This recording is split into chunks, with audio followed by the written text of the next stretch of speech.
Bonjour à tous, vous êtes sur la chaîne Portail fait maison. Nous allons installer l'automatisme Indinger i10 sur ce type de portail. Sur ce projet, nous n'installerons pas de cellules photoélectriques ni de gyrophare, donc l'installation sera très simple. Nous avons préparé 2 cadeaux agréables pour vous. Le premier est un certificat pour une télécommande gratuite à l'achat de l'automatisme.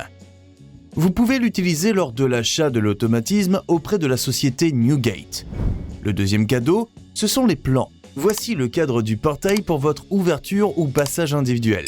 Vous pouvez obtenir ces cadeaux gratuitement si vous vous abonnez à notre chaîne, laissez un commentaire et suivez le lien sous la vidéo.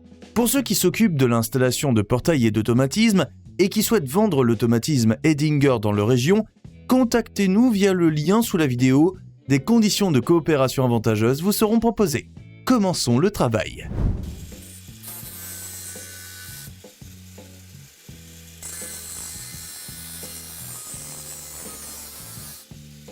Alors, comment assembler correctement la crémaillère ? Voyez, la bobine est assemblée de cette façon en usine. Mais lorsque nous insérons le boulon de la bobine dans la crémaillère, l'écrou doit être serré avec le côté le plus étroit vers la crémaillère. Ainsi, lors du réglage de la crémaillère, la bobine ne chevauchera pas les dents de la crémaillère. Un autre point important, nous insérons la bobine sous le côté plat de la crémaillère. Nous insérons les bobines de cette manière dans toutes les crémaillères. Voici notre automatisme Indinger i10. Lors du choix de l'automatisme, nous recommandons de prendre un automatisme avec une marge de poids. Par exemple, si le poids du portail est de 300 kg, nous conseillons de prendre un automatisme d'au moins 800 kg, idéalement jusqu'à 1000 kg. Cette grande marge est nécessaire pour un fonctionnement de qualité de l'automatisme dans différentes conditions météorologiques et en toute saison. Il convient également de prêter attention aux points suivants. Réducteur métallique non en plastique. Moteur puissant. Les interrupteurs de fin de course doivent être magnétiques, non mécaniques. Ceci pour éviter les problèmes avec les interrupteurs en période hivernale. Électronique de qualité. L'automatisme Indinger i10 répond entièrement à tous ces critères. Nous allons maintenant le déballer et montrer quel réducteur se trouve à l'intérieur, où se situe l'ILS et quelles sont les fins de course. Le kit d'automatisme comprend également une base de montage. Fin de course magnétique. Détails supplémentaires pour la fixation. Boulon d'ancrage et boulon classique. Clé de déverrouillage. 2 télécommandes. Le moteur lui-même. Dans ce modèle, la carte est équipée d'un capot de protection.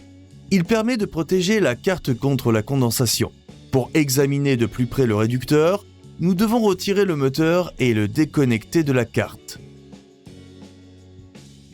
La graisse sur le réducteur est en silicone.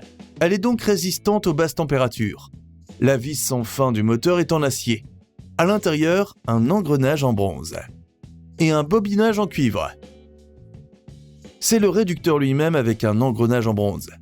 Il y a aussi un joint pour la protection contre l'humidité. 2 galets de guidage 205. Près du moteur est installé un ILS. Lors de l'ouverture ou de la fermeture du portail, lorsque l'un des fins de course magnétiques avant ou arrière atteint l'ILS, le moteur s'éteint. Les interrupteurs doivent avoir une polarité différente, plus et moins, et s'attirer l'un l'autre. Maintenant, examinons la carte. C'est la borne de connexion d'alimentation 220. Elle est conçue ainsi directement par le fabricant. Les 3 premiers contacts sont 3 fils 0, P neutre, L phase. Les 3 contacts suivants, ligne 1, ligne 2 et COM, marqués de la lettre M, sont la connexion du moteur, c'est-à-dire que pour alimenter le moteur, il faut les relier à ces contacts. Attention, si vous avez besoin de changer la polarité de la porte, ouverture et fermeture dans le sens inverse, si nécessaire, il faut permuter les fils rouges et jaunes. Sur la carte sont également installés 2 fusibles. Le premier de 0,5 A est utilisé pour les capteurs et la carte. Le second de 5 A est utilisé pour le moteur et la lampe de signalisation. S'ils font, il est obligatoire de vérifier la lampe, car il y a souvent un court-circuit. Ceci est le contact du condensateur. Il est déjà connecté par le fabricant, nous ne le toucherons jamais. Ensuite, c'est la borne de connexion de la lampe de signalisation. Cette borne est le reed switch, capteur à lame. Il est déjà connecté par le fabricant. Les bornes suivantes permettent le contrôle par photocellule. Photo TAGND. Ensuite vient la bande de commande par les boutons stationnaires. Top, Start 1, Start 2. Derrière borne AC 12 volts 180 mA, d'où nous pouvons prendre l'alimentation pour les photocellules s'il y a un module ou autre qui nécessite une alimentation. ANT pour antenne. Key, c'est le bouton pour enregistrer la télécommande. Le bouton test, apprentissage de l'automatisme pour cette ouverture. Il est nécessaire d'appuyer quand la porte ne bouge pas. Appuyez, relâchez le bouton. Ainsi que le complet d'ouverture et de fermeture, la porte apprend les dimensions de cette ouverture. Force, c'est la force. Avec une tension instable, il est préférable de la régler au maximum. Auto-close, fonction de fermeture automatique de la porte, sans l'aide de la télécommande. Si réglée au minimum, la fermeture se fera dans 10 à 15 secondes. Bien entendu, si des capteurs détectent un objet, ce mode ne fonctionnera pas. Le compte à rebours commencera à partir du moment où le chemin des capteurs ou cellules sera engagé. Pour activer le mode autoclose, il faut déplacer le commutateur DIP automatique. Il y a aussi d'autres fonctions sur le commutateur DIP. 1. Le démarrage en douceur. 2. Arrêt en douceur. 3. Lampe clignotant. Ce mode doit être activé pour que la lampe clignote. Si ce n'est pas activé, la lampe sera simplement allumée. 4. Autotest. 5. Électrofrein d'ouverture. 6. Électrofrein de fermeture. 7. Activation de photocellule. 8. Activation du bouton stop. Sur ce site, nous utiliserons uniquement le mode 2A. Passons maintenant à l'installation de l'automatisme. Nous vissons les boulons fournis dans le kit à la base de montage.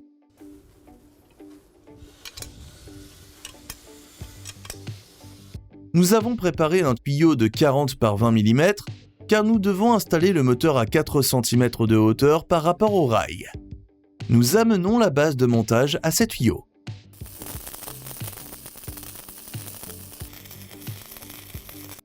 Nous installons le moteur sur la base de montage.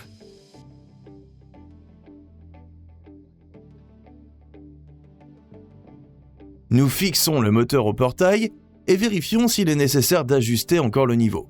Ici, tout est déjà parfait.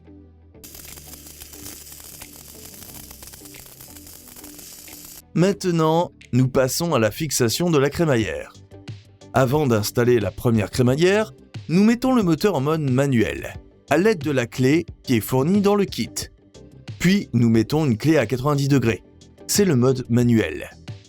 De la carrosserie, nous reculons de 8 à 10 cm et marquons un point de repère. Et nous rapprochons le portail de cette bobine. Notre repère doit être au niveau de cette bobine. Nous fixons précisément le centre de la bobine à la carrosserie. Maintenant, nous ouvrons le portail. Avant de commencer à enregistrer le premier rail, nous devons établir un espace de 1,5 mm entre l'engrenage et la crémaillère. Pour cela, nous plaçons d'abord complètement le rail sur l'engrenage. Puis nous mesurons précisément. Maintenant, nous pouvons fixer précisément le premier rail. Maintenant, nous fixons précisément l'extrémité du rail de la même manière, sans oublier l'espace entre l'engrenage et le rail. Nous emboîtons la première dent dans l'engrenage. Nous passons au rail suivant et le plaçons de la même façon. Nous prenons le rail suivant et le plaçons ainsi. Il est nécessaire de connecter les rails de manière à maintenir l'espace entre les dents des rails. Vous avez le choix, mais vous pouvez utiliser une cheville de centrage. Nous fixons précisément le premier rail du deuxième rail. Nous passons au rail d'extrémité, sans oublier l'espace entre l'engrenage et le rail. Nous fixons précisément ce rail. Les rails suivants sont installés de la même manière. Nous passons à l'étape de connexion du moteur. Nous connectons l'alimentation. À ce stade, nous n'avons pas besoin de connecter les lampes et les cellules photoélectriques. Nous mettons donc simplement le bornier à sa place et alimentons. Le rail a été fixé avec précision. Maintenant, il faut le fixer complètement. L'étape suivante est l'installation des interrupteurs finaux. Comme nous ne savons pas lequel est avant ou arrière, nous pouvons placer n'importe lequel et nous allons faire un premier démarrage du moteur. Attention, lorsque le moteur est mis en marche pour la première fois, le portail doit s'ouvrir. S'il se ferme, il est nécessaire d'inverser les fils jaunes et rouges sur la bande d'alimentation du moteur. Le portail a commencé à s'ouvrir et la fin de course l'a arrêté. Cela signifie que c'est notre fin de course avant. Nous installons les fins de course avant et arrière.